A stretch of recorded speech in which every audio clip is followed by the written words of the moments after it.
Hi everyone, Dr. Roof here. I'd like to do a brief podcast just to provide perhaps further clarification on the task analysis assignment that includes baseline data. So on the sheet it says completion of the following are prerequisites: completion of the autism social skills profile. Okay, yes. Operational definition of the social skill deficit, yes.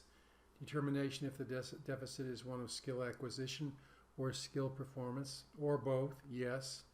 Number 4, not necessarily.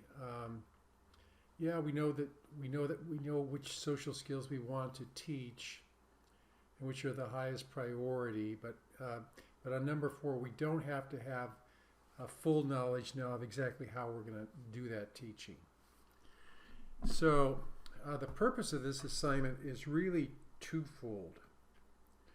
To break a target skill as you would see it performed by a typical peer into parts or steps. And secondly, to directly observe the performance of that targeted skill or the lack of performance thereof by your target student. So again, as with the discrepancy analysis, you would want to choose a time or times and a place or places for observation. And using the information from the discrepancy analysis, you should be able to construct possible steps used by typical peers to engage in a social behavior appropriately. So you're going to divide the skill into steps. You're then going to enter the steps on this data sheet. One step in each box. And there probably won't be that many, and there's not an exact number of steps that you need to have. You know, you might have 4, you might have 5 steps. I'll give you some examples here in just a second. Then you're going to observe the student, the target student, and record his or her independence level of each step in performing each step of the skill sequence. So what if you were to say, well, my student, his deficit deals with personal distance. You know, he's always in people's faces. It's too close. How do I divide that into steps? Well, you're not going to divide that into steps, really. You're going to embed that in a bigger skill sequence. So that skill sequence might look something like this. Student enters room.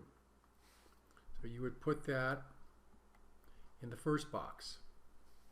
Student approaches peer or group of peers.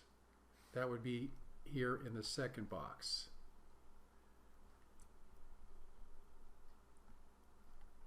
Student maintains socially appropriate distance to peers. 18 to 24 inches. Step 3. And step 4, you might have 4 steps then. Student initiates a conversation or responds to a conversation that has been initiated by a peer. And that would be it. So then you would just, you know, that student might be at an independent level for the first step, entering the room, approaching the peers, might be at an independent level. And the third step, though, your student might be down at 0, maintaining appropriate distance. Or maybe the peers cue him, or maybe you cue him, and then he steps back and maintains it. But so it would be in step 3 that you would be most interested. But I want you to embed that step 3, that where the social deficit lies within this typical sequence, and then initiates or responds to an initiation would be a step 4. Okay, So I hope that clarifies this. Let me give you another example. So earlier on the discrepancy analysis podcast, I mentioned getting off the bus. Well, so step one would be student says goodbye to bus driver, or doesn't, student disembarks bus. Student in step 3 sees and makes eye contact with instructional assistant or teacher. Step 4, student greets teacher or responds to greeting by teacher or instructional assistant. So if this is the problem, step 4, him responding to a greeting or making a greeting saying, "Hi, Ms. R," then this would be the area that ultimately we're going to be used to teaching, and maybe break this down into more steps. But for right now, that is the step. Would be maybe a 4-step sequence, and certainly he would be able to do conceivably saying goodbye to the driver, maybe not, getting off the bus, seeing the teacher or the instructional assistant, and then 4 might be the problem area of greeting. Okay, so